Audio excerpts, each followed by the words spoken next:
Hi everyone, welcome. Oh my goodness, I don't know which order this video is going to go.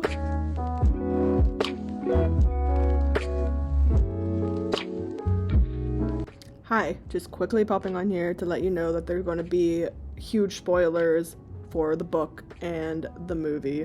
So if you haven't seen the movie or read the book and you don't want it spoiled, you have been warned. Okay, enjoy the video. This video idea wasn't in the original schedule / ideas I had, but I came up with it just a few seconds ago and I wanted to film it. But I have never really been a rereader of books. I think the only book I've ever reread in life was We'll Always Have Summer. Is that the Summer I Turned Pretty book?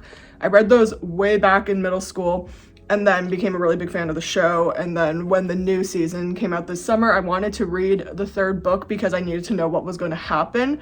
I just got my tickets to see The Housemaid. It was the first Freida McFadden book I had ever read, and I remember loving it, but I haven't read it in quite a while. And I remembered certain details from the book, but to be honest, I couldn't remember everything. I remembered like the general premise of the plot, but to be honest too, I actually don't even remember how it ends.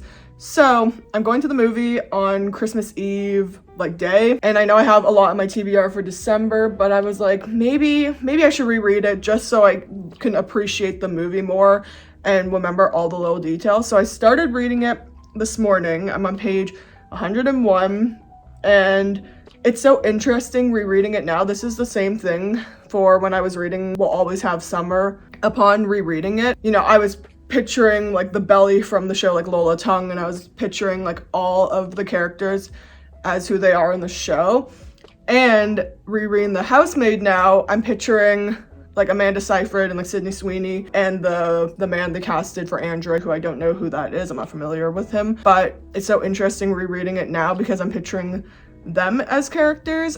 Anyways, but I thought this video would be fun because I'm going to reread the book and then go see the movie and then do a comparison for you all. Man, rereading this book I'm just reminded by how much Nina irritated me, and this is the exact same way I felt about The Surrogate. I can't remember the characters' names in that book right now, but the whole gaslighting theme in books drives me crazy because I obviously, as a reader, we know what's going on, and I think as someone who feels emotions a lot, it drives me crazy. Oh my god, like I would not be able to handle that. Oh, and another point too is I completely forgot about the whole storyline of her being in jail and then being out of jail. Like that completely left my brain. And when I was reading it, I was like, oh my gosh, like why has she been in jail? So now I'm really excited to see what happens there.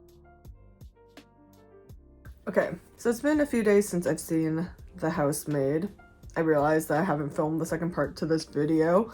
I will say it wasn't my favorite. So I was really happy that I reread the book before going to the movie because there were so many details that I completely forgot about. I feel like I enjoyed it so much the second time around. I literally finished it in a day. So I was really excited for the movie. But one thing I realized, and I feel like I've obviously realized this before for other book to movie adaptations, but I understand the whole saying that the book is better than the movie because I just think you have so much more room to obviously build up, whether it's building up tension or building up relationship dynamics or building up even characters. This is why I appreciate reading so much, because when you think about it, it takes, I mean, obviously it depends on the book, but let's say The Housemaid takes 8 hours to read.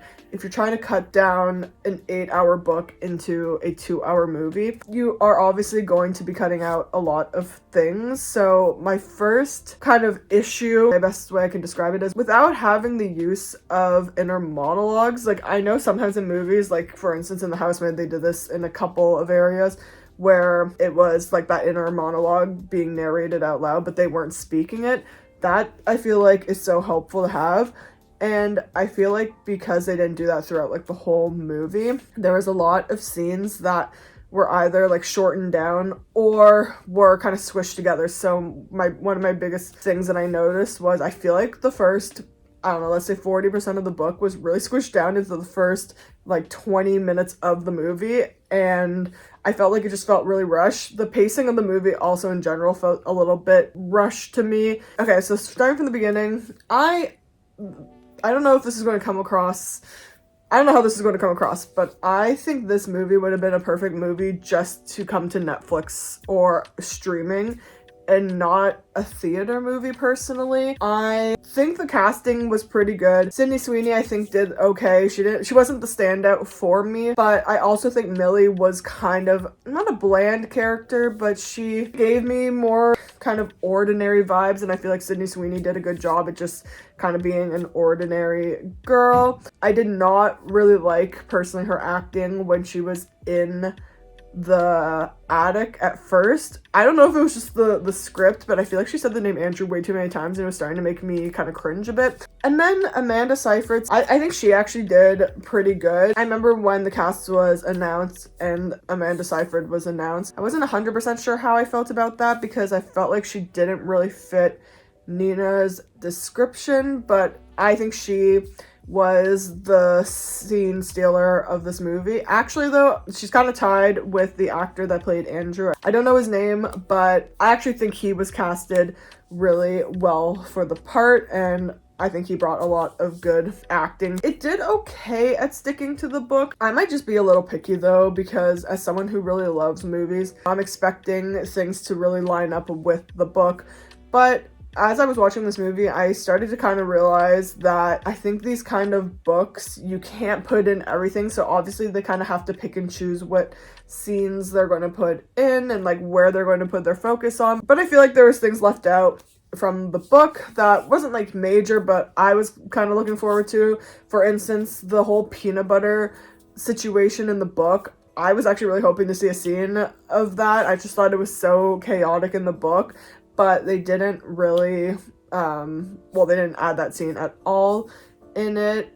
And then the whole family feud scene with like Andrew and Millie, I feel like that happened so early on in the movie. So then the thing I was a fan of, I really did like when they revealed the twist of Nina's perspective. I think that was pretty good. I think they did pretty good at the second half of the movie when everyone's kind of in the attic. However, I didn't like the changes. I feel like that was an area where there shouldn't have been changes. I didn't like that Millie had a different kind of torture in the attic, especially because the one that they chose for the movie, in my mind, was way more gruesome than the one in the book.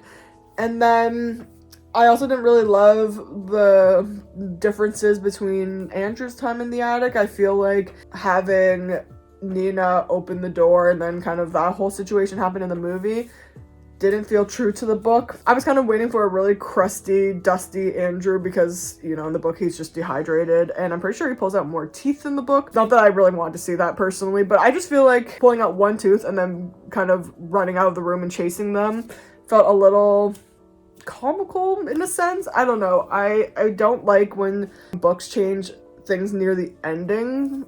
I'm okay with things being changed a little bit throughout the movie, but when it comes to kind of like the ending where they're wrapping it up, I don't like when things skew too much from the book. So overall, on Letterboxd, I believe I gave it a 2.5 stars, but I want to say that I still really enjoy Freida's writing. I think she is very hit or miss for some people. I go into every Freida book just expecting kind of a really fun thriller, and honestly, I have a lot of fun reading all of her books, and I know that, you know, she probably didn't have all the power when it came to this movie. Like, obviously, there's a lot of people that work on this movie, so I'm not saying that she created a bad movie. But yeah, it wasn't my favorite movie adaptation, and that's totally fine. That doesn't mean I'm not going to read any more Freida books or see any more Freida movies. Overall, I think the casting was pretty solid. I think the settings were pretty good. I will say I'm still pretty mad at the way they made the attic. It was too white, you know? Like, in my brain, I was picturing like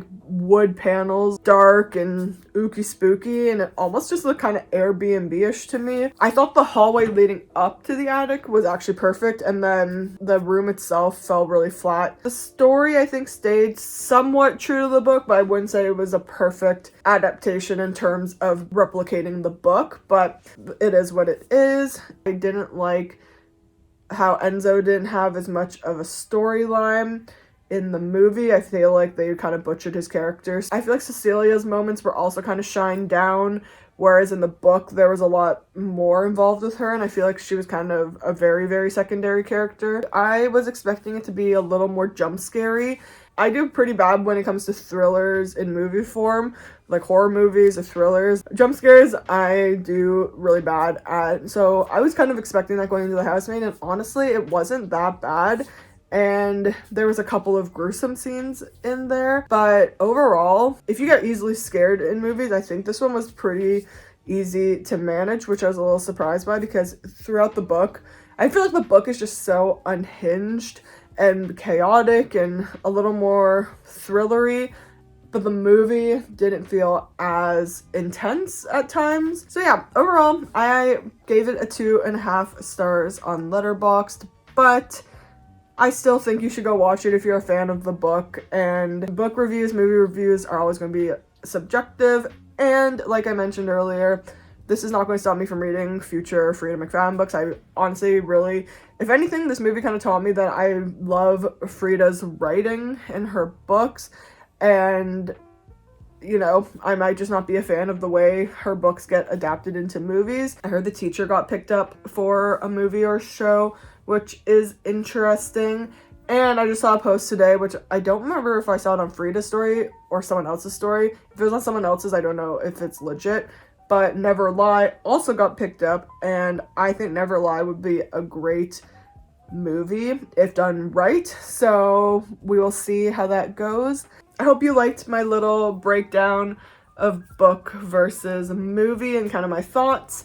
And let me know if you've seen the movie and what you thought about it, or if you've just read the book, or if you haven't read or seen the movie or book. And yeah, all right, happy Bookmas Day 9, and I will see you for the last 3 videos. I can't believe we're almost there.